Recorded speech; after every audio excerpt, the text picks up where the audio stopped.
അസീസിയിലെ വിശുദ്ധ ഫ്രാൻസിസ് കേട്ടിട്ടുണ്ടാവും, അറിയോ? കുറച്ച് പേർക്കൊക്കെ അറിയായിരിക്കും അല്ലേ, അറിയുമായിരിക്കും അല്ലേ? ഓക്കെ, എന്നാലും വീണ്ടും നമ്മളൊന്ന് ചിന്തിക്കുകയാണ്, മനസ്സിലാക്കുകയാണ് അദ്ദേഹത്തിന്റെ പ്രത്യേകത. അപ്പോൾ 800 വർഷം മുമ്പ് മരണമടഞ്ഞ ഒരു വ്യക്തിയാണ് അസീസിയിലെ വിശുദ്ധ ഫ്രാൻസിസ്. അപ്പോൾ ഈ ഒരു വർഷം, അതുകൊണ്ട് 800 വർഷം കഴിഞ്ഞു. അസീസിലെ ഫ്രാൻസിസിനെ സഭ വിശേഷിപ്പിക്കുന്ന പേര് അറിയോ? ആർക്കറിയാം? രണ്ടാം ക്രിസ്തു എന്ന ഒരു അപരനാമത്തിലാണ് ഫ്രാൻസിസ് അസീസി അറിയപ്പെടുവാനായിട്ട് ഇടവരുക. അപ്പോൾ ഇത് 800ാമത്തെ വർഷമാണ് അദ്ദേഹം മരിച്ചിട്ട്, 800 വർഷം തികയുകയാണ്. അപ്പോൾ അതുകൊണ്ട് ഈ വർഷത്തെ സഭ അല്ലെങ്കിൽ ലിയോ 14 മാർപ്പാപ്പ ഈ വർഷത്തെ എന്ത് വർഷമാക്കി മാറ്റിയിരിക്കുകയെന്നറിയോ? ഫ്രാൻസിസിന്റെ വർഷം, ഫ്രാൻസിസ്കൻ വർഷമാക്കി മാറ്റിയിരിക്കുകയാണ്. നിങ്ങൾക്കറിയോ? അത് അറിയുമായിരുന്നോ? ഇല്ല അല്ലേ? ഓക്കെ, അങ്ങനെയൊക്കെ മാർപ്പാപ്പ ചെയ്തിട്ടുണ്ട്. എവിടെ ആർക്കും അറിയണം അല്ലേ? ഓക്കെ, നമുക്കതിനെ കുറിച്ചൊന്നും ശ്രദ്ധിക്കേണ്ട ആവശ്യമില്ല. ഓക്കെ, അപ്പോൾ ഫ്രാൻസിസ്കൻ വർഷമാക്കി ആചരിക്കുകയാണ് ഈ ഒരു വർഷം. ഓക്കെ, അപ്പോൾ സഭ, ഞാൻ പറഞ്ഞത് ഈ തിരുസഭ അത്രമാത്രം ബഹുമാനവും ആദരവും നൽകിയിട്ടുള്ള ഒരു വ്യക്തിയാണ് അസീസിലെ വിശുദ്ധ ഫ്രാൻസിസ്. അപ്പോൾ എന്തായിരിക്കാം അദ്ദേഹത്തിന്റെ പ്രത്യേകതകൾ? നമുക്കൊന്ന് ചിന്തിക്കുകയാണ്. അപ്പോൾ ചെറുപ്പമായിരുന്നു നിങ്ങളൊക്കെ ഈ പ്രായം, അത്രയും പ്രായം ഇല്ല എന്ന് എനിക്ക് തോന്നുന്നു. അങ്ങനെ ഒരു കാലഘട്ടം, അല്ലെങ്കിൽ നിങ്ങളുടെ പ്രായം ചിലരുടെ പ്രായമായിരിക്കാം, ചെറുപ്പമായിരുന്ന ഒരു കാലം. അപ്പോൾ അദ്ദേഹത്തിന്റെ മാതാപിതാക്കള് ഇതാണ് അസീസി എന്ന് പറഞ്ഞാൽ നമുക്കറിയാം, കുറച്ച് ദൂരെ പോകേണ്ടതുണ്ട്. അപ്പോൾ അദ്ദേഹത്തിന്റെ മാതാപിതാക്കള് പീറ്റർ ബെർണാഡാണ് അദ്ദേഹത്തിന്റെ പിതാവ്, പീക്ക ആണ് അദ്ദേഹത്തിന്റെ മാതാവ്. ഓക്കെ, അപ്പൊ പീറ്റർ ബെർണാഡിന്റെ പ്രത്യേകത, അദ്ദേഹം ഒരു കച്ചവട വ്യാപാരിയായിരുന്നു. അതായത് തുണി കച്ചവട വ്യാപാരിയായിരുന്നു, തുണി കച്ചവടം ചെയ്യുന്ന. ഓക്കെ, അപ്പോൾ ഇങ്ങനെ അദ്ദേഹത്തിന്റെ പ്രത്യേകത, അന്ന് കാലഘട്ടത്തിലേക്ക് നോക്കുമ്പോൾ വലിയൊരു കോടീശ്വരൻ തന്നെയായിരുന്നു എന്ന് വേണമെങ്കിൽ പറയുവാനായിട്ട് സാധിക്കും. കോടീശ്വരനായ ഒരു വ്യാപാരിയായിരുന്നു. അപ്പോൾ അദ്ദേഹത്തിന് 2 മക്കള്, മൂത്ത മകനാണ് ഫ്രാൻസിസ്. അപ്പോൾ ഈ മൂത്ത മകനായ ഫ്രാൻസിസിനെയാണ് അദ്ദേഹം തുണിയെടുക്കുവാനായിട്ട് ഫ്രാൻസിലേക്ക് പോകുമായിരുന്നു എന്നാണ് പറയുക. ഫ്രാൻസിലേക്ക് തുണി കൊണ്ടുവരുവാൻ, കച്ചവടത്തിനായിട്ട് തുണി കൊണ്ടുവരുവാൻ ഫ്രാൻസിലേക്ക് പോകുമായിരുന്നു.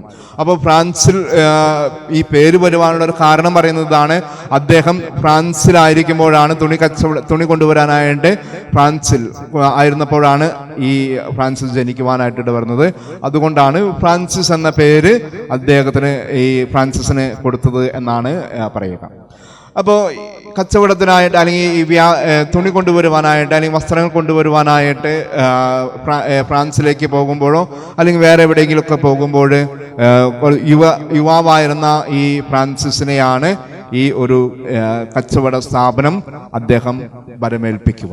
ഓക്കെ, അപ്പോൾ അദ്ദേഹം അങ്ങനെ ഫ്രാൻസിസ് ആണ് ഈ കച്ചവടം നടത്തുവാനൊക്കെ. അപ്പോൾ ചിലപ്പോൾ കുറച്ച് ദിവസങ്ങളൊക്കെ എടുക്കും, ചിലപ്പോൾ ഒരാഴ്ച, 2 ആഴ്ച, 1 മാസമൊക്കെ ചിലപ്പോൾ എടുത്തിട്ടാണ് ഈ ഫ്രാൻസിസിന്റെ പിതാവ് പീറ്റർ ബെർണാഡ് തിരിച്ചു വരുവാനൊക്കെ ആയിട്ട് ഇടവരുക.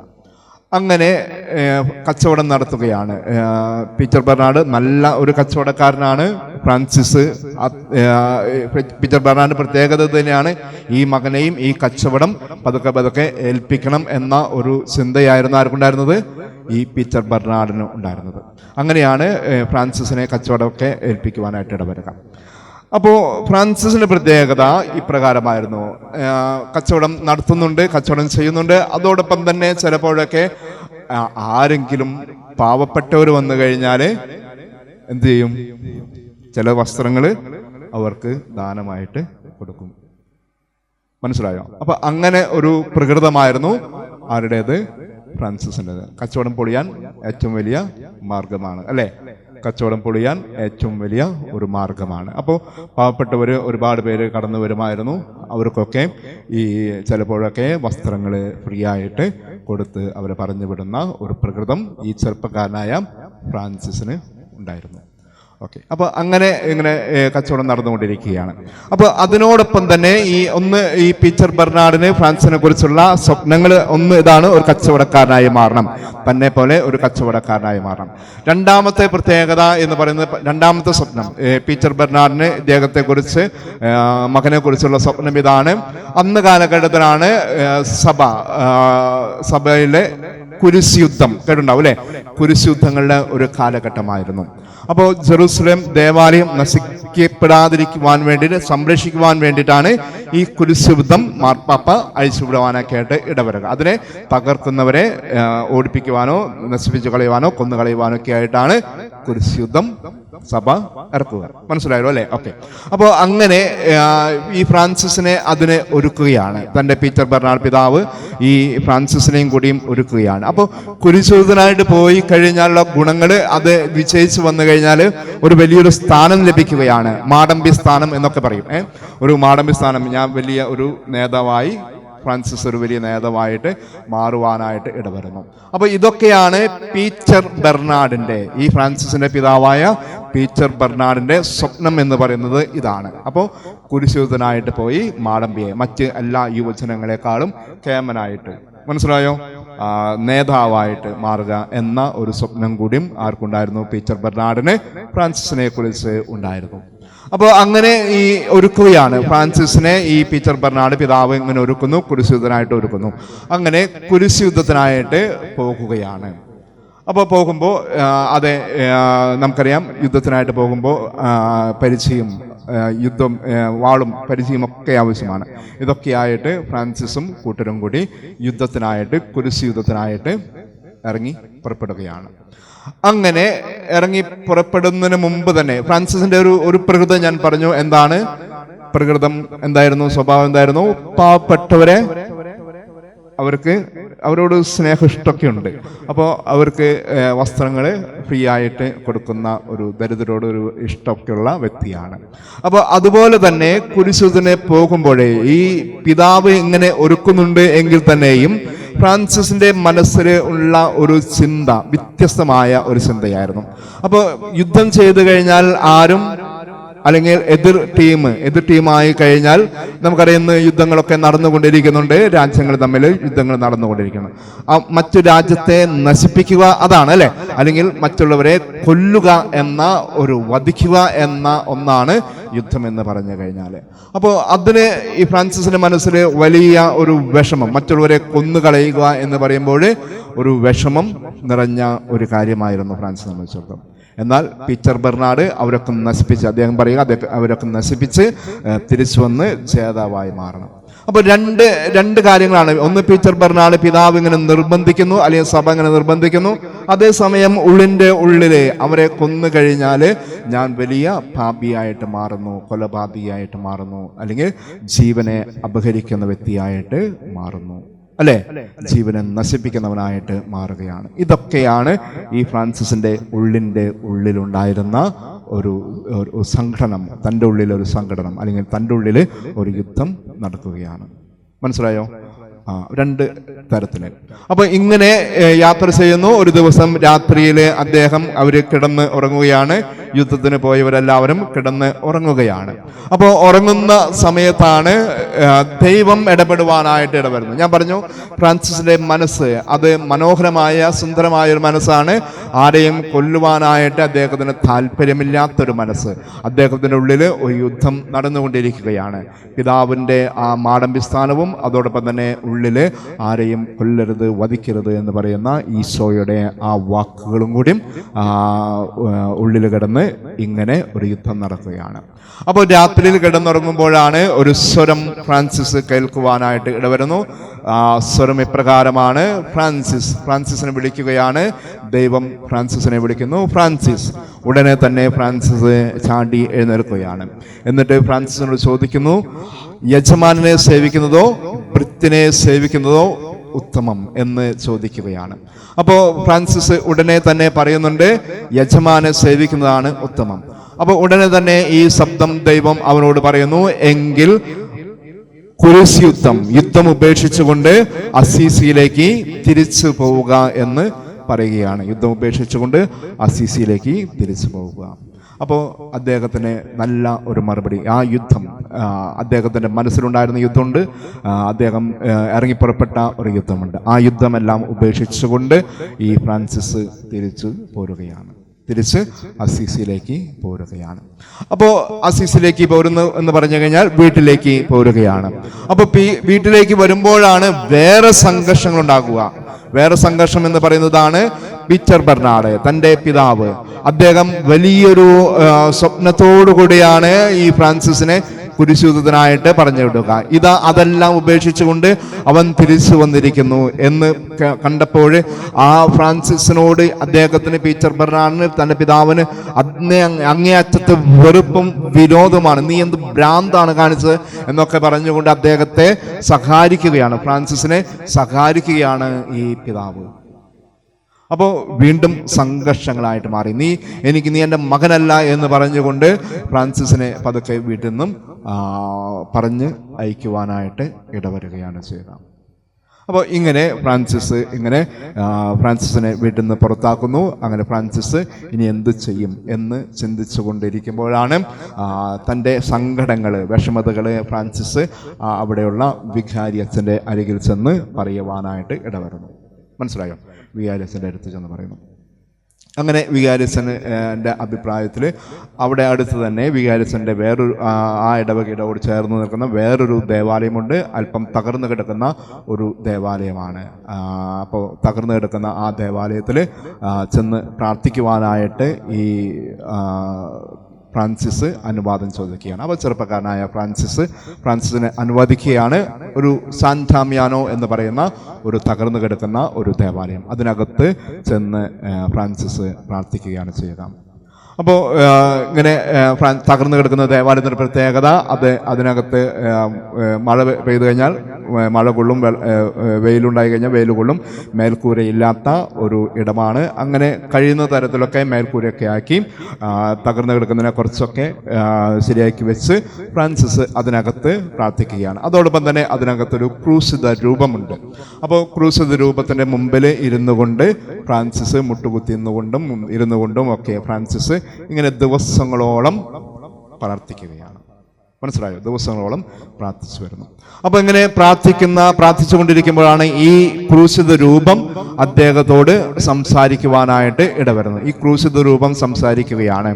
അപ്പൊ ക്രൂശിത രൂപത്തിന്റെ സംസാരം ഇപ്രകാരമാണ്: എൻ്റെ ആലയം പുതുക്കി പണിയുക, എൻ്റെ ആലയം പുതുക്കി പണിയുക. അതാണ് ഈ ക്രൂശിത രൂപം ഫ്രാൻസിസിനോട് സംസാരിക്കുക. അപ്പോൾ ഉടനെ തന്നെ ഫ്രാൻസിസ്, ആ ദേവാലയം ഞാൻ പറഞ്ഞു തകർന്നു കിടക്കുന്ന ഒരു ദേവാലയമാണ്, നല്ല മേൽക്കൂരയില്ല, അതുപോലെ തന്നെ ഒരുപാട് ജീവികളൊക്കെ കടന്നു വരുവാൻ സാധ്യതയുള്ള ഒരു ഇടം കൂടിയാണ്. അപ്പോൾ അതിനെ പുതുക്കി പണിയുവാനായിട്ട് അദ്ദേഹം പിന്നീട് ഇറങ്ങി പുറപ്പെടുകയാണ്. അപ്പോൾ പുതുക്കി പണിയുന്ന പ്രകാരമാണ്. 5 പൈസ അദ്ദേഹത്തിന്റെ കയ്യിലില്ല, ദരിദ്രനാണ്, വീട്ടിൽ നിന്നൊന്നുമില്ലാതെയാണ് ഇറങ്ങിയിരിക്കുക, 5 പൈസ ഇല്ലാതെ ഇറങ്ങിയിരിക്കുന്നു. അപ്പോൾ ഫ്രാൻസിസ് യാചിക്കുകയാണ്. കല്ല്, ഇത് പണിയുവാനായിട്ട് കല്ല് ആവശ്യമാണ് അല്ലേ? ഇത് പുതുക്കി പണിയണമെങ്കിൽ കല്ലുകൾ ആവശ്യമാണ്. അപ്പോൾ ആ തെരുവിലെ, ആ അസീസിയിലെ ആ ഗ്രാമപ്രദേശങ്ങളൊക്കെ അദ്ദേഹം ഇങ്ങനെ ഇറങ്ങി പുറപ്പെടുകയാണ്, ചോദിക്കുകയാണ്, കല്ല് തരുമോ എന്ന് ചോദിക്കുകയാണ്.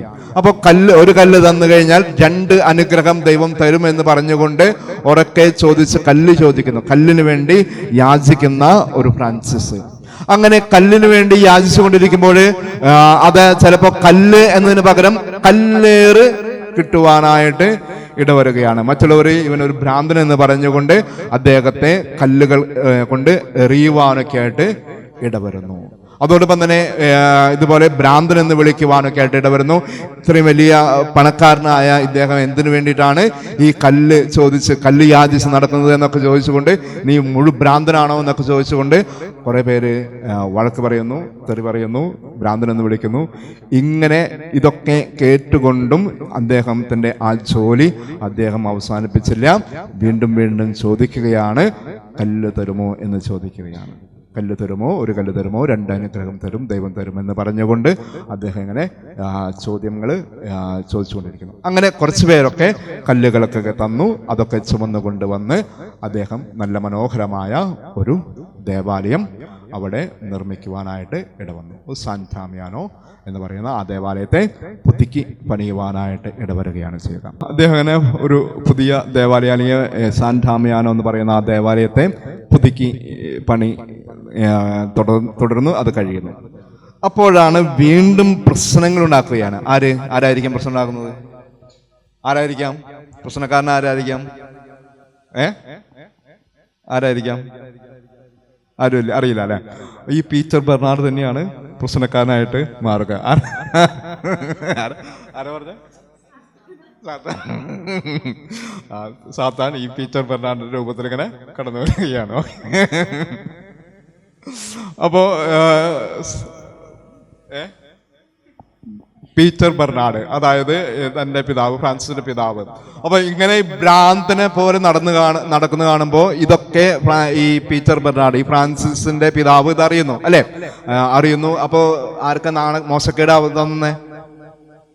പിതാവിന് തന്നെ മോശക്കേടായത്. അപ്പൊ കുറെ പേര് നീ ഇങ്ങനെ അവനെ അഴിച്ചുവിട്ടേക്കാണോ, വല്ല ഭ്രാന്താസത്തിൽ ഉണ്ടാക്കണ്ടേ എന്നൊക്കെ ചോദിച്ചുകൊണ്ട് ഈ പീറ്റർ ബെർണാഡിനോട് നാട്ടുകാരൊക്കെ ചോദിക്കുവാനൊക്കെ ആയിട്ട് ഇടവരുന്നു. മനസ്സിലായോ അല്ലെ? അപ്പോൾ ഇങ്ങനെ വലിയൊരു പ്രശ്നങ്ങൾ, പ്രതിസന്ധികൾ ഉണ്ടാക്കുകയാണ്. അപ്പോൾ എങ്ങനെയെങ്കിലും ഇതിനെ ഒന്ന് ശരിയാക്കിയെടുക്കണം, ആ മകനെ ഒന്ന് ശരിയാക്കിയെടുക്കണം എന്ന് വിചാരിക്കുന്നുണ്ട്. പക്ഷേ ഫ്രാൻസിസ് ഒരു തരത്തിലും സമ്മതിക്കുന്നില്ല. അപ്പോൾ ഈ പീറ്റർ ബെർണാഡ് പിന്നെ ചെയ്തതാണ് അരമനയിലേക്ക് പോവുകയാണ്, മെത്രാനെ കാണുവാനായിട്ട് പോവുകയാണ്. വേറെ ഒരു മാർഗം കാണാനില്ല. അപ്പം മെത്രാന്റെ അരികിലേക്ക് ചെന്ന് പറയുകയാണ്. അപ്പോൾ മെത്രാൻ ഇങ്ങനെ ഫ്രാൻസിസിനെ വിളിച്ചു വരുന്നു. അപ്പോൾ പീറ്റർ ബെർണാഡും ഫ്രാൻസിസും ഒരുമിച്ച് മെത്രാന്റെ അരികിലേക്ക് വരുന്നു, അരമനയിലേക്ക് വരികയാണ്. അങ്ങനെ കാര്യങ്ങളൊക്കെ വിശദമായി ചോദിക്കുകയാണ്. കൂടെ അപ്പോൾ വരുമ്പോൾ ഒരുപാട് പേര് ആ സമൂഹത്തിൽ, അന്ന് കാലഘട്ടത്തിലൊക്കെ, ഇന്ന് നമ്മൾ മെത്രാന്റെ അരികിൽ പോയാൽ പോലും ആരും അറിയുകയില്ല. അപ്പോൾ അന്ന് ഒരാള് മെത്രാന്റെ അരികിൽ എന്തെങ്കിലും ആവശ്യത്തിന് പോയി കഴിഞ്ഞാൽ നാട്ടുകാർ മുഴുവനും അറിയുവാനായിട്ട് ഇടവരുന്നു. ഓക്കെ, അങ്ങനെ ഈ പീറ്റർ ബെർണാഡും ഫ്രാൻസിസും മെത്രാന്റെ അരികിൽ വന്ന് സംസാരിക്കുകയാണ്. അങ്ങനെ സംസാരിച്ചു കഴിഞ്ഞപ്പോൾ ഈ ഫ്രാൻസിസ് ഒരു തരത്തിലും പിന്മാറുവാനായിട്ട് സാധിക്കുന്നില്ല, അതിന് സമ്മതിക്കുന്നില്ല. എനിക്ക് ഈ ഒരു ജീവിതം മതി, ഇത്ര നാള് സന്തോഷമായിട്ട് ജീവിച്ചു, ഇനി ദരിദ്രനായ ഈശോയെ അനുഗമിച്ച് ജീവിക്കണം, എനിക്ക് അത് മതി എന്ന് പറഞ്ഞുകൊണ്ട് അദ്ദേഹം ഇങ്ങനെ വാദിക്കുകയാണ്. അപ്പോൾ അവസാനം പീറ്റർ ബെർണാഡ് പറയുകയാണ്, നീ ധരിച്ചിരിക്കുന്ന വസ്ത്രം അത് എന്റേതാണ് എന്നൊക്കെ പറഞ്ഞ് അവകാശപ്പെടുവാനായിട്ട് ഇടവരുന്നു. നിനക്കിനി ഒരു സ്ഥാനവുമില്ല, നിനക്കൊരു സ്വത്തുമില്ല, ഒന്നുമില്ല, നിന്റെ വസ്ത്രം പോലും എന്റേതാണ് എന്നൊക്കെ പറഞ്ഞുകൊണ്ട് ഈ പീറ്റർ ബെർണാഡ് ഇങ്ങനെ അരമനയില് പിതാവിന്റെ മെത്രാന്റെ അരികിലിരുന്നു കൊണ്ട് ഇങ്ങനെ തർക്കിക്കുകയാണ്. അപ്പോൾ ഈ ഫ്രാൻസിസ് ചെയ്യുക ഇപ്രകാരമാണ്. ഈ താൻ ധരിച്ചിരിക്കുന്ന ആ വസ്ത്രം അത് ഈ പീറ്റർ ബെർണാഡ് കൊടുത്തു തന്നെയാണ്. അപ്പോൾ ആ വസ്ത്രം ഉരിഞ്ഞു കൊടുത്തുകൊണ്ട് നെയ്ക്കഡായിട്ട് അദ്ദേഹം പറയുകയാണ്, ഇനി മുതൽ എനിക്ക് ഒരേ ഒരു പിതാവേ ഉള്ളൂ, അത് സ്വർഗസ്ഥനായ എൻ്റെ പിതാവ്. ഇന്ന് മുതൽ എനിക്ക് ഒരേ ഒരു പിതാവേ ഉള്ളൂ, അത് എൻ്റെ സ്വർഗസ്ഥനായ പിതാവ് ആണ് എന്ന് പറഞ്ഞുകൊണ്ട് അദ്ദേഹം വസ്ത്രമെല്ലാം ഉരിഞ്ഞ് എടുത്തുകൊണ്ട് അദ്ദേഹത്തിന് കൊടുക്കുന്നു. എന്നിട്ട് ഇറങ്ങി നെയ്ക്കഡായിട്ട് ഇറങ്ങി പുറപ്പെടുകയാണ്. അങ്ങനെ ഇറങ്ങി പുറപ്പെടുന്ന സമയത്താണ് ഒരു കർഷകന്റെ അരികിലൂടെ പോകുവാനായിട്ട് ഇടവരുന്നു. അപ്പൊ ഈ കർഷകൻ ഈ ഒരു ചെറുപ്പക്കാരിങ്ങനെ നെയ്ക്കഡായിട്ട് പോകണ കണ്ടപ്പോൾ അദ്ദേഹത്തിന് ഒരു വിഷമമുണ്ടായി. അദ്ദേഹം ചെയ്തു, അദ്ദേഹത്തിന്റെ ഒരു വസ്ത്രം അദ്ദേഹം ഈ ഫ്രാൻസിസിന് കൊടുക്കുവാനായിട്ട് ഇടവരുകയാണ് ചെയ്യുക. അപ്പോൾ ആ കാലഘട്ടത്തിലെ തണുപ്പുള്ളത് കൊണ്ടും അതുപോലെ കൃഷിക്കാരനായ ഒരു വ്യക്തി ആ ഒരു വസ്ത്രം ഫ്രാൻസിസിന് കൊടുക്കുന്നു. ആ വസ്ത്രമാണ് ഈ വസ്ത്രം. മനസ്സിലായോ? അപ്പോൾ ഇതിന് അന്ന് തണുപ്പൊക്കെ ഉള്ള കാരണം കൊണ്ട് ഇതിനൊരു തൊപ്പിയൊക്കെ ഉണ്ട്. തൊപ്പി ഉപയോഗിച്ചുകൊണ്ട് വെയിൽ ഉണ്ടെങ്കിൽ വെയിൽ കൊള്ളാതിരിക്കുവാനും, മഴയുണ്ടെങ്കിൽ മഴ കൊള്ളാതിരിക്കുവാനും, തണുപ്പുണ്ടെങ്കിൽ തണുപ്പിൽ നിന്ന് രക്ഷപ്പെടുവാനൊക്കെ ആയിട്ട് അവരുപയോഗിച്ചതാണ് ഈ ഒരു തൊപ്പിയും കൂടിയുണ്ട്. ഓക്കെ, ക്യാപ്പ് കണ്ടു കൂടിയുണ്ട്. ഓക്കെ, പുറകിൽ കാണും, കണ്ടല്ലോ അല്ലേ? കണ്ടല്ലോ. ഓക്കെ, അപ്പോൾ അതൊക്കെ ഉപയോഗിച്ചുകൊണ്ടാണ് അവർ കൃഷി ചെയ്യുക. അപ്പോൾ ഒരു കൃഷിക്കാരൻ്റെ വസ്ത്രം ധരിച്ച് ഫ്രാൻസിസ് പിന്നെ തൻ്റെ ജീവിതം, വ്യത്യസ്തമായ ഒരു ജീവിതം ആരംഭിക്കുകയാണ്. മനസ്സിലായോ അല്ലേ? ഓക്കെ. അപ്പോൾ പിന്നെയുള്ള ജീവിതം ഒന്നുമില്ലാത്തവനാണ്, ദരിദ്രനാണ്. ഇങ്ങനെ ബെഗ് ചെയ്തുകൊണ്ട്, യാചിച്ചുകൊണ്ട്, ഭക്ഷണത്തിനൊക്കെ വേണ്ടി യാചിച്ചുകൊണ്ട് അദ്ദേഹം ജീവിക്കുവാനായിട്ട് ഇടവരുന്നു. അതോടൊപ്പം തന്നെ പ്രാർത്ഥന, ഒരുപാട് പ്രാർത്ഥിക്കുന്ന ഒരു പ്രകൃതം അദ്ദേഹത്തിൻ്റെ ജീവിതത്തിൽ. സാൻ ഡാമിയാനോ ദേവാലയത്തിലൊക്കെ ചെന്നിരുന്നു ദിവസങ്ങളോളം പ്രാർത്ഥിക്കുകയും ത്യാഗം ചെയ്ത്, വെറുതെ പ്രാർത്ഥിക്കുകയല്ല, നമ്മളെപ്പോലെ സ്വർഗസ്നാജപം ജപം മാത്രം ചെല്ലുക മാത്രമല്ല, അതുണ്ട്. അതോടൊപ്പം തന്നെ അതേ മുട്ടുകുത്തി ത്യാഗം ചെയ്ത് പ്രാർത്ഥിക്കുന്ന ഒരു ഫ്രാൻസിസിനെ കാണുവാനായിട്ട് ഇടവരുന്നു. മാത്രമല്ല ചിലപ്പോഴൊക്കെ അദ്ദേഹം പരിഹാരം എന്നോണം, തൻ്റെ പാപത്തിൻ്റെ പരിഹാരം എന്നോണം, അതോടൊപ്പം തന്നെ മറ്റുള്ളൊരു പാപത്തിൻ്റെ പരിഹാരം എന്നോണം ചാട്ടുവാറൊക്കെ എടുത്ത് സ്വയം അടിച്ച് ശരീരത്തിൽ അടിച്ചുകൊണ്ട് ത്യാഗം ചെയ്യും. ഇങ്ങനെയാണ് ത്യാഗം ചെയ്ത് അദ്ദേഹം പ്രാർത്ഥിക്കുവാനായിട്ട് ഇടവരുകയാണ് ചെയ്യുക. അപ്പോൾ ഇങ്ങനെ ഫ്രാൻസിസ് പ്രാർത്ഥിക്കുന്നു, അതോടൊപ്പം തന്നെ ജീവിക്കുവാനായിട്ട് ഭിക്ഷയാഴ്ച ജീവിക്കുന്നു. എനിക്ക് എന്തെങ്കിലും തരുമോ എന്ന് ചോദിച്ച് ജീവിക്കുന്നു. ഇനി ആരെങ്കിലും ഇതുപോലെ തന്നെ ഭിക്ഷ കൊടുക്കുന്നവരുണ്ട്, നല്ല ഭക്ഷണം കൊടുക്കുന്നവരുണ്ട്. നല്ല ഭക്ഷണം കിട്ടിക്കഴിഞ്ഞാൽ ചിലപ്പോൾ ഫ്രാൻസിസ് ചെയ്യുന്ന ഒരു കാര്യം ഇതാണ്, അതിൽ അല്പം ചാരമൊക്കെ ഉണ്ടെങ്കിൽ ചാരം വിതറിക്കൊണ്ട് അത് ഇത്ര നല്ല ഭക്ഷണം വേണ്ട എന്ന് പറഞ്ഞുകൊണ്ട് അത് കഴിക്കുന്ന ഒരു പ്രകൃതമുണ്ട്. ഇനി ചിലപ്പോൾ ഭക്ഷണത്തിന് പകരം നേരത്തെ പറഞ്ഞതുപോലെ കല്ലേറുകളായിരിക്കാം, അല്ലെങ്കിൽ തുപ്പലായിരിക്കാം, അല്ലെങ്കിൽ അടിയായിരിക്കാൻ കിട്ടുവാനൊക്കെ ആയിട്ട് ഇടവരുക. അതൊക്കെ കിട്ടുമ്പോഴും ദൈവത്തെ സ്തുതിച്ചുകൊണ്ട് അദ്ദേഹം എല്ലാം സ്വീകരിച്ചുകൊണ്ട് ജീവിച്ച ഒരു വ്യക്തിയായിട്ട് മാറുകയാണ്. അപ്പോൾ പ്രിയമുള്ളവരെ, ഇതൊക്കെ കണ്ടു കഴിഞ്ഞപ്പോഴേ ചിലർക്ക്, ഞാൻ പറഞ്ഞു, കുറെ പേരൊക്കെ ഭ്രാന്തൻ എന്ന് വിശേഷിപ്പിക്കുവാനായിട്ട് ഇടവരുന്നു. എന്നാൽ കുറെ വ്യക്തികൾക്ക് ഇത് കണ്ടു കഴിഞ്ഞപ്പോൾ അതെ, അദ്ദേഹത്തിൻ്റെ ഉള്ളിൽ എന്തോ നന്മയുണ്ട് എന്ന് തിരിച്ചറിയുവാനായിട്ട് ഇടവരുന്നു. അല്ലേ? ഒരു നന്മയുമില്ലാത്ത ഒരു വ്യക്തിക്ക് എങ്ങനെയായാലും ഇത്രയും ത്യാഗം ചെയ്യുവാനോ പ്രാർത്ഥിക്കുവാനോ ഒന്നും സാധിക്കത്തില്ല. അല്ലേ? അങ്ങനെയുണ്ട്, അങ്ങനെയും കൂടിയുണ്ട്. അപ്പോൾ അദ്ദേഹം കുറച്ച് പേര് വ്യത്യസ്തമായിട്ട് ചിന്തിച്ചു. അപ്പോൾ ഇവരെ പരീക്ഷിക്കുവാനായിട്ട് ചിലവരൊക്കെ വീട്ടിലേക്ക് ഫ്രാൻസിസിനെ വിളിക്കുന്നുണ്ട്. വീട്ടിലേക്ക് വിളിക്കുമ്പോൾ അങ്ങനെ ഒരാൾ വീട്ടിലേക്ക് വിളിക്കുന്നു. ഒരു പണക്കാരനായ ഒരു വ്യക്തി അദ്ദേഹത്തെ ഫ്രാൻസിസിനെ വീട്ടിലേക്ക് വിളിക്കുകയാണ്. അങ്ങനെ വീട്ടിൽ വിളിച്ച് അദ്ദേഹം നല്ല സുഭിക്ഷമായ ഭക്ഷണം കൊടുക്കുന്നുണ്ട്. ഭക്ഷണത്തിന് ശേഷം അവർ കിടന്നുറങ്ങുകയാണ്. അപ്പോൾ കിടന്നുറങ്ങുമ്പോൾ ഉണ്ടാകുന്ന ഒരു കാര്യം, ഈ ഫ്രാൻസിസിനെ വിളിച്ച ആ വ്യക്തി, അദ്ദേഹം ഭക്ഷണം കൊടുക്കുന്നതിൻ്റെ പ്രത്യേകത ഇതായിരുന്നു, ഈ ഫ്രാൻസിസിനെ പരീക്ഷിക്കുകയാണ്. അവൻ എന്താണ്, എങ്ങനെയുള്ള വ്യക്തിയാണ് എന്നൊക്കെ ഒന്ന് പരീക്ഷിക്കുകയാണ്. അപ്പോൾ ഉറക്കം നടിച്ച് കെടുക്കുകയാണ്. ഫ്രാൻസിസിന് ഭക്ഷണം കൊടുത്തതിന് ശേഷം ഉറക്കം നടിച്ച് അദ്ദേഹം അങ്ങനെ കെടുക്കുകയാണ്. അപ്പോൾ ഫ്രാൻസിസ് കിടന്നുറങ്ങുന്നു. ഉറങ്ങിക്കഴിയുമ്പോൾ ഫ്രാൻസിസും ഉറങ്ങുന്നില്ല. ഫ്രാൻസിസ് ഇങ്ങനെ വെയിറ്റ് ചെയ്യാണ്, അദ്ദേഹം ഉറങ്ങുവാനായിട്ട് വെയിറ്റ് ചെയ്യാണ്. അപ്പോൾ അദ്ദേഹം ഉറങ്ങി എന്ന് വിചാരിച്ചുകൊണ്ട് ഫ്രാൻസിസ് രാത്രിയിൽ ഉണർന്നിരുന്നു കൊണ്ട് ദൈവത്തെ സ്തുതിച്ചുകൊണ്ട്, ഇന്ന് ലഭിച്ച ആ എല്ലാ വേദനകളായിരിക്കാം, മറ്റുള്ളവരെ വേദനിപ്പിക്കാനായിട്ട് ഇടവന്നിട്ടുണ്ട്, വെറുക്കുവാനായിട്ട് ഇടവന്നിട്ടുണ്ട്, കല്ലേറ് കിട്ടുവാനൊക്കെ ഇടവന്നിട്ടുണ്ട്. അതിനൊക്കെ ഓർത്തുകൊണ്ട് ദൈവത്തെ സ്തുതിച്ചുകൊണ്ട് ഈ ഫ്രാൻസിസ് നന്ദി പറയുവാനൊക്കെ ആയിട്ട് ഇടവരുന്നു. അതോടൊപ്പം തന്നെ പാപികൾക്ക് വേണ്ടി വാവിട്ട് കരഞ്ഞുകൊണ്ട് അവർക്ക് വേണ്ടി പ്രാർത്ഥിക്കുന്ന ഒരു ഫ്രാൻസിസിനെ ഇദ്ദേഹം കണ്ടുമുട്ടുവാനൊക്കെ ആയിട്ട് ഇടവരുകയാണ് ചെയ്യുന്നത്. ആര്? ഈ വീട്ടിലേക്ക് വിളിച്ചു വരുത്തിയ ആ വ്യക്തി.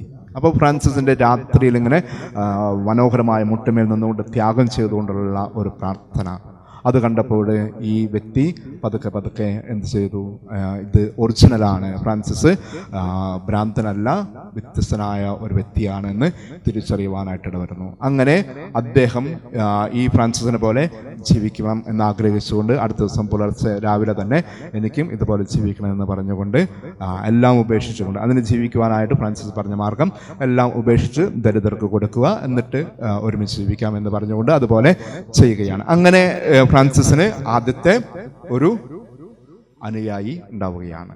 മനസ്സിലായോ? ഇതുപോലെ ആ നാട്ടിലുള്ള കുറെ നല്ല വ്യക്തികള്, യുവജനങ്ങളൊക്കെ പതുക്കെ ഫ്രാൻസിസിനെ പോലെ ജീവിക്കുവാനായിട്ട് ആഗ്രഹിച്ച് വരുന്നു. അങ്ങനെയാണ് സഭ, ഒരു ഫ്രാൻസിസ്കൻ സഭ രൂപപ്പെടുവാനൊക്കെ ആയിട്ട് ഇടവരുക. മനസ്സിലായോ? ഫ്രാൻസിസ്കൻ സഭ അങ്ങനെ രൂപപ്പെടുന്നു. ഓക്കെ. അപ്പോൾ ഇങ്ങനെ കുറെ അങ്ങനെ നല്ല സമൂഹങ്ങളായി മാറുന്നു, വ്യക്തികളായിട്ട് മാറുന്നു. ഇവരിങ്ങനെ പ്രസംഗിക്കുന്നുണ്ട്, അതോടൊപ്പം തന്നെ ശുശ്രൂഷിക്കുന്നുണ്ട്. മറ്റുള്ളവരെ, പ്രത്യേകിച്ച് കുഷ്ഠരോഗികളൊക്കെ കണ്ടു കഴിഞ്ഞാൽ അവരെ വന്ന് കുളിപ്പിച്ച് അവരെ ശുശ്രൂഷിക്കുന്ന ഒരു പ്രകൃതമൊക്കെ ഈ ഒരു ജീവിത രീതിയിൽ ഉണ്ടാകുന്നു. അതോടൊപ്പം പ്രഘോഷിക്കുന്നുണ്ട്. ഞാൻ പറഞ്ഞു, യാചിച്ചുകൊണ്ടാണ് ഭക്ഷണം കഴിക്കുവാനൊക്കെ ആയിട്ട് ഇടവരുകയാണ് ചെയ്യുക. അങ്ങനെയുള്ള ഒരു ജീവിത രീതിയിലേക്ക് അവർ മാറുവാനായിട്ട് ഇടവരുന്നു. അങ്ങനെയാണ് ഫ്രാൻസിസ്കൻ സഭ രൂപപ്പെടുക. ഇനി വേറെ ഒരുപാട് വ്യക്തികൾ ഇങ്ങനെ, ഒന്ന് ഇതാണ്, ഇങ്ങനെ ഒരു ഫ്രാൻസിസ്കൻ സഭ രൂപപ്പെടുന്നു. രണ്ടാമത് കാണുന്ന ഒരു പ്രത്യേകത എന്ന് പറഞ്ഞ ഇതാണ്, വേറൊരു പെൺകുട്ടി, ഒരു സുന്ദരിയായ ഒരു പെൺകുട്ടിയുണ്ട് ആ നാട്ടിൽ തന്നെ. സുന്ദരിയും അതുപോലെ തന്നെ കോടീശ്വരൻ തന്നെയാണ്. ഫ്രാൻസിസിനേക്കാളും സമ്പത്തുള്ള ഒരു കുടുംബത്തിലെ വ്യക്തിയാണ്. കേട്ടിട്ടുണ്ടാവോ? അങ്ങനെ ഒരു വ്യക്തി കേട്ടിട്ടുണ്ടോ? ആരെങ്കിലും കേട്ടിട്ടുണ്ടോ? ആരാ പറഞ്ഞേ? ക്ലാര. ഓക്കെ. അപ്പൊ ക്ലാര എന്ന് പറയുന്ന ഒരു സുന്ദരിയായ ഒരു പെൺകുട്ടി. അപ്പോ ഈ ഫ്രാൻസിസിന്റെ ഈ ജീവിതമൊക്കെ ദൂരെ നിന്ന് വീക്ഷിക്കുന്ന ഒരു വ്യക്തിയായിരുന്നു ആര്? ക്ലാര. സുന്ദരിയായ, ആ നാട്ടിലെ എല്ലാ യുവജനങ്ങളും കണ്ണുവച്ചിരിക്കുന്ന ഒരു പെൺകുട്ടി എന്ന് പറയാം. ഓക്കെ. അപ്പൊ അത്രയും സുന്ദരിയായ ഒരു പെൺകുട്ടിയും നല്ലപോലെ സമ്പത്തുള്ള ഒരു പെൺകുട്ടിയും, ആ പെൺകുട്ടി ഇവനെ ഫ്രാൻസിസിന്റെ ജീവിത രീതിയെ ദൂരെ നിന്ന് വീക്ഷിച്ചുകൊണ്ട് പതുക്കെ ആഗ്രഹം വളരുകയാണ്. എനിക്കും ഫ്രാൻസിസിനെ പോലെ ജീവിച്ച് ദൈവത്തിന് വേണ്ടി ജീവിക്കണമെന്ന ഒരു ആഗ്രഹം അവളുടെ മനസ്സിലും ഇങ്ങനെ വളരുവാനായിട്ട് ഇടവരുകയാണ് ചെയ്യുക. എന്നാൽ ഈ ക്ലാരയുടെ മാതാപിതാക്കളും സമ്മതിച്ചില്ല. അവളെ പോകുവാനായിട്ട്, ഈ ഭ്രാന്തന്റെ കൂടെ ജീവിക്കുവാനായിട്ട് അവളോട് പറയുന്നുണ്ട്, നിനക്ക് വിവാഹം വേണ്ടെങ്കിൽ വേണ്ട, നീ വേറെ ഏതെങ്കിലും കോൺവെന്റിൽ ചെന്ന് താമസിച്ചോ, ഒരു വിരോധമില്ല, ഈ ഭ്രാന്തന്റെ കൂടെ ഞങ്ങൾ വിടുകയില്ല. മനസ്സിലായോ? അപ്പോൾ അങ്ങനെ അവരൊക്കെ മാതാപിതാക്കള് അവളെ മുടക്കുകയാണ്, പോകാനായിട്ട് അനുവദിക്കുന്നില്ല. അങ്ങനെ ഒരു രാത്രിയിൽ എല്ലാവരും കിടന്നുറങ്ങിയപ്പോൾ, മാതാപിതാക്കളൊക്കെ കിടന്നുറങ്ങിയപ്പോൾ അവള് ധൈര്യപൂർവ്വം പുറകിലൊരു വാതിലുണ്ട്, ആ വാതിൽ തുറന്ന് ധൈര്യപൂർവ്വം ഫ്രാൻസിസിന്റെ അരികിലേക്ക് ഒരു രാത്രി തന്നെ കടന്നു വരികയാണ് ചെയ്യുക. മനസ്സിലായോ? എനിക്കും ഇതുപോലെ ജീവിക്കണമെന്ന് പറഞ്ഞുകൊണ്ട് കടന്നു വരുന്നു. അപ്പോൾ ഒരുപാട് ഒരു പെൺകുട്ടി, ആദ്യമായിട്ടാണ് ഒരു പെൺകുട്ടി, അത്രയും സുന്ദരിയായ ഒരു പെൺകുട്ടി കടന്നു വന്നപ്പോൾ ഉണ്ടാകാവുന്ന ഒരുപാട് പ്രതിസന്ധികളുണ്ട് അല്ലെ? ഒരു രാത്രിയിൽ ഒരു പെൺകുട്ടി കടന്നു വരുന്നു, ധൈര്യപൂർവ്വം കടന്നു വരുന്നു. അങ്ങനെ അവസാനം രാവിലെ പുലർച്ചെ ആ പെൺകുട്ടിയുടെ ഇങ്ങനെ ജീവിക്കുവാൻ ആഗ്രഹിച്ചുകൊണ്ട് അവളുടെ സുന്ദരമായ ഒരു തലമുടിയുണ്ട്, തലമുടിയൊക്കെ ഷേവ് ചെയ്ത് കളഞ്ഞു, മൊട്ടയടിക്കുക. ഓക്കെ. അങ്ങനെ അവളെ ഒരു കോൺവെന്റിൽ ചെന്ന് ആക്കുകയാണ്. ഒരു കോൺവെന്റിൽ, സുരക്ഷിതരായ ഒരു കോൺവെന്റിൽ ചെന്ന് ആക്കുവാനായിട്ട് ഇടവരുന്നു. പിന്നീട് ഇതുപോലെ അവളും അവിടെ ഒരു ജീവിത രീതി ഫ്രാൻസിസിനെ പോലെ ജീവിക്കുവാനായിട്ട് ഇടവരുന്നു. ദരിദ്രരായിട്ട് ജീവിക്കുന്ന ഒരു പ്രകൃതം. അങ്ങനെ ഒരു ക്ലാര സഭയൊക്കെ രൂപപ്പെടുവാനായിട്ട് ഇടവരുകയാണ് ചെയ്യുക. അപ്പൊ പ്രിയമുള്ളവരെ, ഇതാണ് ഫ്രാൻസിസിന്റെ ഒരു ജീവിത രീതി. എനിക്ക് നിങ്ങളോട് പറയാനുള്ളതാണ്, ഒരു വ്യക്തി, ഇത്രയും സമ്പത്തുണ്ടായിരുന്ന ഒരു വ്യക്തി ഈശോയ്ക്ക് വേണ്ടി ഇറങ്ങി തിരിച്ചപ്പോൾ അദ്ദേഹത്തെ ഒരുപാട് പേര് എതിർക്കുന്നുണ്ട്, വിമർശിക്കുന്നുണ്ട്, കുറ്റപ്പെടുത്തുന്നുണ്ട്. എന്നാലും അതൊന്നും വകവയ്ക്കാതെ അതിനെയൊക്കെ ഓർത്ത് നന്ദി പറഞ്ഞുകൊണ്ട് ഫ്രാൻസിസ് ജീവിക്കുന്നു. മാത്രമല്ല, ഒരു ദരിദ്രനായിട്ട് ജീവിക്കുവാനായിട്ട് ഇടവരുന്നു. അങ്ങനെ ജീവിച്ചപ്പോൾ കുറച്ച് നല്ല വ്യക്തികളൊക്കെ കടന്നു വരുവാനായിട്ട്, ഇതുപോലെ ജീവിക്കുവാനായിട്ട് ആഗ്രഹിച്ച് വരികയാണ്. മനസ്സിലായോ? അപ്പോൾ അതിന്റെ ഫലമായിട്ട് ഇന്ന് നോക്കുമ്പോൾ ലോകം മുഴുവൻ ഈ ഒരു ഫ്രാൻസിസ്കൻ സഭ പടർന്ന് പന്തലിക്കുവാനായിട്ട് ഇടവരുകയാണ്. അന്ന് ഫ്രാൻസിസ് പോലെ ജീവിച്ചവർ ആരും തന്നെ ഇല്ല, എങ്കിലും കുറച്ച് വിശുദ്ധമായ ജീവിതം നയിച്ച ഒരുപാട് വ്യക്തികൾ ഉണ്ടായിട്ടുണ്ട്. മനസ്സിലായോ? അപ്പോൾ ഇതുപോലെ ജീവിക്കണമെന്ന് ആഗ്രഹിച്ച ഒരുപാട് പേര്, കുറെ നന്മകള് അതുകൊണ്ടുണ്ടാകുന്നു, കുറെ നന്മകള് ഈ ലോകത്തില് ഉണ്ടാക്കുവാനായിട്ട് ഇടവന്നിട്ടുണ്ട്. മനസ്സിലായോ? ഒരുപാട് നന്മകൾ ഉണ്ടാക്കുവാനായിട്ട്. ഒന്ന് ഞാൻ പറഞ്ഞു, കുരിശുയുദ്ധത്തിന്റെ ഒരു കാലഘട്ടമായിരുന്നു. അപ്പോൾ കുരിശുയുദ്ധം തന്നെ അവസാനിക്കുവാനായിട്ട് ഇടവരുകയാണ്. അന്ന് കാലഘട്ടത്തിലെ കുരിശുയുദ്ധം അതോടുകൂടെ, അതായത് ഫ്രാൻസിസിന്റെ ഒരു ജീവിത രീതി കണ്ടപ്പോൾ കുരിശുയുദ്ധം പോലും അവസാനിക്കുവാനായിട്ട് മാർപ്പാപ്പ അനുവദിക്കുകയാണ്. അപ്പൊ ഇതുപോലെ അതായത് സഭയ്ക്ക് എതിരായിട്ടല്ല, സഭയ്ക്ക് പോലും നല്ല വഴിയിലൂടെ നയിക്കുവാനായിട്ട് തരത്തില് ഈ ഫ്രാൻസിസ് സഭയെ പോലും നല്ല വഴിയിലൂടെ നയിക്കുവാൻ തരത്തില് ഫ്രാൻസിസ് ജീവിച്ചു എന്ന് വേണമെങ്കിൽ പറയുവാനായിട്ട് സാധിക്കും. അപ്പൊ പ്രിയ സഹോദരങ്ങളെ, നമുക്കൊന്നും വേറിട്ട് ചിന്തിക്കേണ്ടതുണ്ട്. നമ്മളെ ജീവിതത്തിലേക്ക് നോക്കുമ്പോൾ നമുക്ക് സുഖങ്ങളുണ്ട്, സൗകര്യങ്ങളുണ്ട്. അതോടൊപ്പം തന്നെ നമ്മുടെ സുഖങ്ങൾ, സൗകര്യം നമുക്ക് വർദ്ധിച്ചു വരുമ്പോൾ നമുക്കുണ്ടാകാവുന്ന ഒരുപാട് തിന്മകള്, ഒരുപാട് പ്രശ്നങ്ങള്, പ്രതിസന്ധികളും നമ്മുടെ ജീവിതത്തിലേക്ക് കടന്നു വരുവാനൊക്കെ ആയിട്ട് ഇടവരുന്നു. നിങ്ങളെ മാത്രമല്ല പറയുക, ഈ ലോകത്തിന്റെ ഒരു അവസ്ഥ, ഇന്നത്തെ ലോകത്തിന്റെ ഒരു അവസ്ഥയാണ് ഞാൻ പറയുക. അപ്പൊ നമുക്കറിയാം, ഇന്ന് ലഹരി സാധനങ്ങളൊക്കെ ഇഷ്ടം പോലെ ലഭിക്കുവാനായിട്ട് ഇടവരുന്ന, അതിനൊക്കെ അടിമകളായിട്ട് മാറുകയാണ്. കൊച്ചു കുട്ടികൾ മുതൽ, സ്കൂളിലെ കുട്ടികൾ മുതൽ ഇന്ന് ഈ ലഹരി വസ്തുക്കൾക്കൊക്കെ അടിമകളായിട്ട് മാറുവാനായിട്ട് ഇടവരുകയാണ്, അല്ലേ? നമുക്കറിയാലോ, ഇപ്പോൾ ഈ ഒരു ഗവൺമെന്റ് വന്നപ്പോൾ കുറേയൊക്കെ പിടിച്ചെടുക്കുവാനായിട്ട് ഇടവരുന്നു. എങ്കിലും ഇന്ന് ഈ ഒരു ലഹരി ജീവിതം, അതായത് ലഹരി വസ്തുക്കൾ കഴിച്ച് ജീവിതം സ്വയം നശിക്കുന്നുണ്ട്, മറ്റുള്ളവരുടെ ജീവിതം പോലും നശിപ്പിക്കുന്ന കുട്ടികളായ ആൺകുട്ടികൾ മാത്രമല്ല പെൺകുട്ടികളും ഇതിനൊക്കെ അടിമകളായിട്ട് മാറിക്കൊണ്ടിരിക്കുകയാണെന്ന് നമുക്കറിയാം, അല്ലേ? അങ്ങനെ ഒരു കാലഘട്ടത്തിലാണ് ഞാനും നിങ്ങളുമൊക്കെ ജീവിക്കുക. മനസ്സിലായോ? അങ്ങനെ ഒരു കാലഘട്ടത്തിലാണ് ജീവിക്കുക. അപ്പോൾ ഇങ്ങനെ ഒരു കാലഘട്ടം വന്നു കഴിഞ്ഞാൽ നമുക്കറിയാം, അടുത്ത തലമുറ, നിങ്ങളുടെ മക്കള് ഒക്കെ ഇതിനേക്കാളും ദുഷിച്ചതും എന്താ പറയുക, വെറുക്കപ്പെട്ട വ്യക്തികൾ അല്ലെങ്കിൽ ഉപദ്രവകാരികളായിട്ട്, അക്രമാസക്തരായിട്ട് മാറുവാനുള്ള സാധ്യതകൾ ഉണ്ട്. മനസ്സിലായോ? അല്ലേ? ശരിയല്ലേ? ഞാൻ പറഞ്ഞു ശരിയല്ലേ? അപ്പൊ ഇപ്പൊ തന്നെ ഇങ്ങനെ ആയി മാറുന്നു. അപ്പൊ അടുത്ത തലമുറയൊക്കെ നിങ്ങളുടെ മക്കൾക്ക്, നിങ്ങൾക്കുണ്ടാകാവുന്ന മക്കള്, അവരൊക്കെ ഇതിനേക്കാളും നശിച്ചു പോകുവാനായിട്ട് ഇടവരുന്നു. ഓക്കെ. അപ്പോ അങ്ങനെ നശിക്കുന്ന മക്കള് നിങ്ങൾക്ക് താല്പര്യമാണോ? ഇല്ല, അല്ലേ? നമുക്ക് ആർക്കും ഇഷ്ടമില്ല, ഞങ്ങൾ നശിച്ചാലും എൻ്റെ മക്കള് നശിക്കരുത്, അല്ലേ? അങ്ങനെയൊക്കെ ചിന്തിക്കുന്നവരാണ്, അല്ലേ? ഓക്കെ. അപ്പോൾ അത് മാതാപിതാക്കളാവുമ്പോഴായിരിക്കാം നിങ്ങൾ കൂടുതൽ ചിന്തിക്കുക, എൻ്റെ മക്കൾ നശിക്കരുത് എന്ന് ആഗ്രഹിക്കുന്നുണ്ട്. ഇപ്പൊ തന്നെ നിങ്ങൾ ആഗ്രഹിക്കുന്നുണ്ട്, അതാണ് വേണ്ടത്.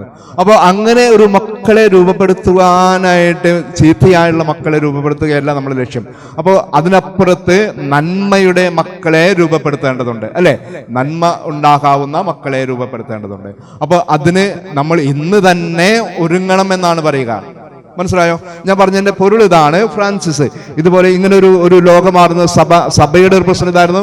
കുരിശ് യുദ്ധത്തിന്റെ ഒരു കാലഘട്ടം, അതുപോലെ തന്നെ ഈ പറഞ്ഞ പോലെ സുഖലോലുപതിൽ ജീവിക്കുവാനായിട്ട് തുടങ്ങിയ ഒരു കാലഘട്ടം. അന്ന് കാലഘട്ടത്തിൽ അവിടെയൊക്കെ ഇതിനേക്കാളും സൗകര്യങ്ങളാണ്. നമ്മുടെ ഭാരതത്തിലാണ് തീരെ ദാരിദ്ര്യമൊക്കെ ഉണ്ടായിരുന്നത്, അവിടെ ആവശ്യത്തിനധികം സമ്പത്തൊക്കെ ഉണ്ടായിട്ടുണ്ടാകാം. അപ്പോൾ അതിൻ്റെതായ ഭവിഷ്യത്തുകളോട് ജീവിച്ച ഒരു കാലഘട്ടം. അങ്ങനെ ഒരു കാലഘട്ടത്തിൽ നിന്നാണ് ഫ്രാൻസിസിന്റെ ഒരു ജീവിത രീതി ആ ഒരു സഭയെ മാറ്റുവാനായിട്ട് വരുന്നു. കുറെ വ്യക്തികളെ കടന്നു വരുവാനൊക്കെ ആയിട്ട് ഇടവരുന്നു. എന്തിനു പറയുന്നു? സെന്റ് ആന്റണി, മനസ്സിലായോ? സെന്റ് ആന്റണി, അന്തോണിസ് പുണ്യാളൻ വേറെ സഭയിലായിരുന്നു. ഫ്രാൻസിസിന്റെ ജീവിത രീതി കണ്ടുകൊണ്ട് അദ്ദേഹം ആ സഭയിൽ നിന്ന് അനുവാദം ചോദിച്ചുകൊണ്ട് ഫ്രാൻസിസ്കൻ സഭയിൽ കടന്നു വരുന്നു. അങ്ങനെ ഫ്രാൻസിസ്കൻ സഭയിൽ കടന്നു വന്നുകൊണ്ട് അദ്ദേഹത്തിന്റെ ലക്ഷ്യം ഇതായിരുന്നു. ഫ്രാൻസിസ്കൻ സഭയിൽ കടന്നു വരുന്ന ലക്ഷ്യം ഇതായിരുന്നു: മിഷണറി ആയിട്ട് പോയി ജീവിച്ച് രക്തസാക്ഷിയായി മാറണമെന്ന ആഗ്രഹത്തോടു കൂടെയാണ്. അതിനുള്ള സാധ്യത ഫ്രാൻസിസ്കൻ സഭയിൽ അദ്ദേഹം കണ്ടെത്തുവാനായിട്ട് വരുന്നു. അദ്ദേഹം ആയിരുന്ന സഭയിൽ അതിനൊരു അവസരമില്ല, അവിടെ കിട്ടാത്തത് കൊണ്ട് ഈ ഒരു സഭയിലേക്ക് കടന്നു വരുന്നു. മനസ്സിലായോ? അങ്ങനെ വിശദമായ ഒരു ജീവിതം അദ്ദേഹം ഒരു പണ്ഡിതനും കൂടിയാണ്. ഫ്രാൻസിസ്കൻ സഭയിൽ അന്നാരും പണ്ഡിതരെ ഉണ്ടായിരുന്നില്ല. അദ്ദേഹം പണ്ഡിതനാണ്, അതായത് തിയോളജി, ദൈവശാസ്ത്രമൊക്കെ പഠിച്ച ഒരു വ്യക്തിയായിരുന്നു. അങ്ങനെ മറ്റുള്ളവരെ സുവിശേഷം പ്രഘോഷിച്ചുകൊണ്ടും അത്ഭുതങ്ങൾ പ്രവർത്തിച്ചുകൊണ്ടും ഫ്രാൻസിസ്കൻ ജീവിത രീതി ദാരിദ്ര്യ അവസ്ഥയിൽ ജീവിച്ചുകൊണ്ടും വലിയൊരു വിശുദ്ധനും കൂടിയായിട്ട് മാറുവാനായിട്ട് ഇടവരുന്നു. മനസ്സിലായോ? ഞാൻ പറഞ്ഞതാണ്, ഫ്രാൻസിസിന്റെ ഒരു ജീവിത രീതി മൂലം കുറെ പേര് നന്മ ഉള്ളവരായിട്ട് മാറുവാനായിട്ട് ഇടവന്നു.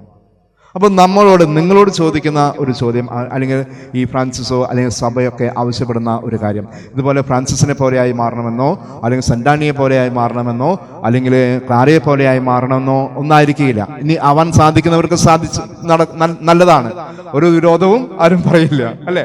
ആരും ഒരു തടസ്സപ്പെടുത്തുകയില്ല. അതിൻ്റെ അപ്പുറത്ത് നമുക്ക് നമ്മുടെ ഒരു അടുത്തൊരു തലമുറയെ എങ്ങനെയാണ് നമ്മുടെ ജീവിതത്തിലൂടെ മാറ്റിയെടുക്കുവാനായിട്ട് സാധിക്കുക, അല്ലെങ്കിൽ ഇന്ന് ഇന്ന് നമുക്കറിയാം, ലോകത്തിൽ ഞാൻ പറഞ്ഞു ഒരുപാട് പ്രതിസന്ധികൾ ഉള്ള ഒരു ലോകത്തിൽ, അങ്ങനെ ആ ഒരു ലോകത്തിൽ നമുക്കെങ്ങനെയാണ് ഒരു മാതൃകാപരമായിട്ട് ജീവിക്കുവാനായിട്ട് സാധിക്കുക? മനസ്സിലായോ? നമുക്കൊന്ന് ചിന്തിക്കേണ്ടതാണ്. നിങ്ങളെ ചിന്തിക്കുന്ന ഒരു കാലഘട്ടമാണ്. അപ്പോൾ ലോകം ഇന്ന് എല്ലാവരും പോകുന്ന പോലെ പോകാതെ ഒന്ന് മറിച്ച് ചിന്തിക്കുവാനായിട്ട്, ലോകത്തെ എന്നെ മാത്രമല്ല, ഞാൻ മാത്രമല്ല രക്ഷപ്പെടേണ്ടത്, എൻ്റെ കൂടെയുള്ളവരെ, എൻ്റെ സ്നേഹിതരെ, എൻ്റെ ബന്ധുക്കൾ, മിത്രങ്ങൾ, അവരൊക്കെ ഈ തിന്മയുടെ ലോകത്തുനിന്നും രക്ഷപ്പെട്ട് നന്മയുടെ ലോകത്ത്, അത് ക്രിസ്ത്യൻസ് മാത്രമായിരിക്കരുത്, മുസ്ലിംസ് ഉണ്ടായിരിക്കാം, ഹിന്ദുക്കളുണ്ടായിരിക്കാം, അന്യജാതിക്കാരായിരിക്കാം, പാവപ്പെട്ടവരായിരിക്കാം, എല്ലാവരെയും എങ്ങനെയാണ് എൻ്റെ നല്ല മാതൃകയിലൂടെ, വിശുദ്ധമായ ഒരു ജീവിതത്തിലൂടെ, പ്രാർത്ഥനയുടെ ജീവിതത്തിലൂടെ എങ്ങനെയാണ് മാറ്റിയെടുക്കുവാനായിട്ട് സാധിക്കുക? നമുക്കൊന്ന് വേറിട്ട്, ഒന്ന് വ്യത്യസ്തമായിട്ട് ചിന്തിക്കേണ്ടതുണ്ട്, വ്യത്യസ്തമായിട്ട് ജീവിക്കേണ്ടതുണ്ട്. സാധിക്കുമല്ലോ അല്ലേ? സാധിക്കും എന്ന് എനിക്ക് പ്രതീക്ഷിക്കുന്നു. നിങ്ങൾ നല്ലവരാണ് അല്ലേ? ഓക്കെ. അപ്പോൾ ഒരുപാട് മാറ്റങ്ങൾ ഇന്നും ഈ ഒരു ഫ്രാൻസിസ്കൻ സഭയിലൂടെ ഒരുപാട് പേര് വിശുദ്ധരായിട്ട് ജീവിക്കാൻ പരിശ്രമിക്കുന്നവരുണ്ട്. ഞാൻ അത്ര വിശുദ്ധനല്ല എങ്കിലും ഓക്കെ. അപ്പോൾ കുറച്ച് പേരൊക്കെ ഇങ്ങനെ വിശുദ്ധരായിട്ട് ജീവിക്കാൻ പരിശ്രമിക്കുന്ന ഒരു സഭയും കൂടിയാണ് ഫ്രാൻസിസ്കൻ സഭകൾ. ഓക്കെ. അപ്പോൾ ഇനി ഫ്രാൻസിസിന്റെ എന്തുകൊണ്ടായിരിക്കാം ഫ്രാൻസിസിന് ഇങ്ങനെ രണ്ടാം ക്രിസ്തു എന്ന് പറയുവാനുള്ള പല കാരണങ്ങളുണ്ട് അല്ലേ? പല കാരണങ്ങളുണ്ട്. ഒന്ന്, ക്രിസ്തുവിനെ പോലെ ജീവിച്ചു, ദരിദ്രനായിട്ട് ജീവിച്ചു, സുവിശേഷം പ്രഘോഷിച്ചു. ക്രിസ്തുവിന് ശിഷ്യന്മാരുണ്ടായിരുന്നു, അതുപോലെ തന്നെ ഫ്രാൻസിസിനും ശിഷ്യന്മാര് ഉണ്ട്. ഓക്കെ. അപ്പോൾ കുറെ കാര്യങ്ങളൊക്കെ ഇതുപോലെ ഏകദേശം സെയിം ആണ്. ഇനി വേറൊരു കാരണം കൂടിയുണ്ട്. അതായത് ക്രിസ്തു മരിക്കുന്നുണ്ട്. നമുക്കറിയാം, ക്രൂസിനായിട്ട് മരിക്കുകയാണ്. 5 സ്ഥലങ്ങൾ, അതായത് കൈകളിലും കാലുകളും ചെസ്റ്റിലും അല്ലെ മുറിവുകൾ, അല്ലെ മുറിവുകൾ അല്ലെ, തിരുമുറിവുകൾ. ഓക്കെ. ഈ തിരുമുറിവുകൾ സ്വീകരിച്ചുകൊണ്ടാണ് ക്രൂശിക്കപ്പെടുന്നത്. അതോടൊപ്പം തന്നെ ഒരുപാട് മുറിവുകൾ കിട്ടിയിട്ടുണ്ട്. ചാട്ടവാറടിയും തല മുൾക്കിരീടം ഒക്കെ ആയിട്ട് ഒരുപാട് മുറിവുകൾ വേറെയുണ്ട്. അതോടൊപ്പം തന്നെ നമ്മൾ തിരുമുറിവുകൾ എന്നാണ് പറയുക, ഈശോയുടെ തിരുമുറിവുകൾ. അങ്ങനെ ഈ തിരുമുറിവുകൾ കിട്ടി കുരിശിൽ കിടന്ന് മരിക്കുകയാണ് ക്രിസ്തു എന്ന് നമുക്കറിയാം. അപ്പോൾ ഈ ഫ്രാൻസിസും ആഗ്രഹിക്കുകയാണ്, എനിക്കും ഈശോ അനുഭവിച്ച ഒരു വേദനയുണ്ട്. ഈശോ കുരിശിൽ തറയ്ക്കുമ്പോൾ ചില്ലറ വേദനയൊന്നുമല്ല അല്ലെ, വലിയ വേദനയാണ് അനുഭവിച്ചുകൊണ്ടിരുന്നത്. ആ നേരത്തൊക്കെ വലിയ വേദനയായിരുന്നു. ഫ്രാൻസിസും ആഗ്രഹിക്കുകയാണ്, എനിക്കും ഈശോ അനുഭവിച്ച ആ വേദന എനിക്കും വേണമെന്ന് ആഗ്രഹിക്കുകയാണ്, പ്രാർത്ഥിക്കുകയാണ്. മനസ്സിലായോ? അപ്പോൾ അങ്ങനെ ആഗ്രഹിച്ച് അതിനുവേണ്ടി മാത്രം ദാഹിച്ച് ജീവിക്കുന്ന ഒരു വ്യക്തിയായിട്ട് മാറുകയാണ്. അതോടൊപ്പം തന്നെ ഒരുപാട് പ്രശ്നങ്ങളുണ്ട്. കണ്ണിന് കാഴ്ച കുറയുവാനൊക്കെ ആയിട്ട് ഉള്ള ഒരവസ്ഥ, പ്രായമായല്ല, മരണത്തിന് മുമ്പൊക്കെ ആയിട്ട് കണ്ണുകൾക്ക് കാഴ്ച ഇല്ലാതായി മാറുന്നു. അങ്ങനെ ഒരുപാട് ശാരീരികമായ വേദനകൾ ഈ ഫ്രാൻസിസിനുണ്ട്. മാത്രമല്ല, ഞാൻ പറഞ്ഞു, ഒരുപാട് സ്വയം അടിക്കുകയും ഒരുപാട് ത്യാഗം ചെയ്യുകയും ഭക്ഷണം കഴിക്കാതെ ഉപവസിച്ച് ജീവിച്ച അതുകൊണ്ട് ഒരുപാട് ശാരീരികമായ വിഷമതകളൊക്കെ ഉണ്ട്. എന്നിട്ടും ഫ്രാൻസിസ് ആഗ്രഹിക്കുകയാണ്, ഈശോ അനുഭവിച്ച ആ വേദന, ആ 5 അനുഭവിച്ച വേദന, അതും എനിക്ക് നൽകണം എന്ന് ആഗ്രഹിച്ച് ഫ്രാൻസിസ് പ്രാർത്ഥിക്കുകയാണ്. അങ്ങനെ ഒരു ദിവസം ഈ ഈശോ അനുഗ്രഹിക്കുകയാണ്. ഈശോയുടെ ആ വേദന ഫ്രാൻസിസിന് ലഭിക്കുവാൻ, അല്ലെങ്കിൽ ഈ 5 തിരുമുറിവുകൾ ഫ്രാൻസിസിന്റെ ശരീരത്തിൽ രൂപപ്പെടുവാനായിട്ട് ഇടവരുന്നു. മനസ്സിലായോ? അങ്ങനെ ഏകദേശം 2 വർഷത്തോളം അദ്ദേഹം ഈ തിരുമുറിവുകളായിട്ട് ജീവിക്കുകയാണ്. അങ്ങേയറ്റത്തെ വേദനയാണ്. ഈ വേദനകളിലൂടെ ഈ ഫ്രാൻസിസും ജീവിക്കുവാനായിട്ട് ഇടവരുന്നു. അപ്പോൾ സഭയിൽ ആദ്യമായിട്ട് 5 സ്വീകരിച്ച ഒരു വ്യക്തിയും കൂടിയാണ് അസീസിയിലെ വിശുദ്ധ ഫ്രാൻസിസ്. അപ്പോൾ ഏകദേശം ജീവിതമൊക്കെ അത് ഈശോയുടെ പോലെയുള്ള ഒരു ജീവിതമായിട്ട് മാറുകയാണ്. അതുകൊണ്ടാണ് സഭ അദ്ദേഹത്തെ വിശേഷിപ്പിക്കുക രണ്ടാം ക്രിസ്തു എന്ന ഒരു അപരനാമം നൽകിക്കൊണ്ട് വിശേഷിപ്പിക്കുകയാണ് അദ്ദേഹത്തെ. ഓക്കെ, മനസ്സിലായല്ലോ അല്ലേ? അപ്പോൾ ഇതുപോലെ ഒരുപാട് പ്രത്യേകതകൾ നിങ്ങൾക്ക് ഫ്രാൻസിസിനെ കുറിച്ച് ഏതെങ്കിലും ബുക്കുകളൊക്കെ കിട്ടുകയാണെങ്കിൽ വായിക്കുന്നത് നല്ലതാണ്. അല്ലെങ്കിൽ യൂട്യൂബിൽ നോക്കിക്കഴിഞ്ഞാൽ ഇതുപോലെയുള്ള ഒരുപാട് അറിവുകൾ ലഭിക്കാൻ യൂട്യൂബ് ഉപയോഗിക്കുന്നത് നല്ലതാണ് അല്ലേ? ഞാൻ ഇന്നലെ പറഞ്ഞു, ബൈബിള് യൂട്യൂബിലുള്ളതാണ് ബൈബിളൊക്കെ. ഓക്കെ. അതുപോലെ വിശുദ്ധരുടെ ജീവിതങ്ങളൊക്കെ യൂട്യൂബിൽ നോക്കിക്കഴിഞ്ഞാൽ തിരഞ്ഞു കഴിഞ്ഞാൽ കിട്ടാവുന്ന കാര്യങ്ങളാണ്. ഇതൊക്കെ ഒന്ന് കാണുകയും അല്ലെങ്കിൽ അറിയുകയും ചെയ്യാൻ സാധിക്കുകയാണെങ്കിൽ നല്ലതാണ്. ഓക്കെ.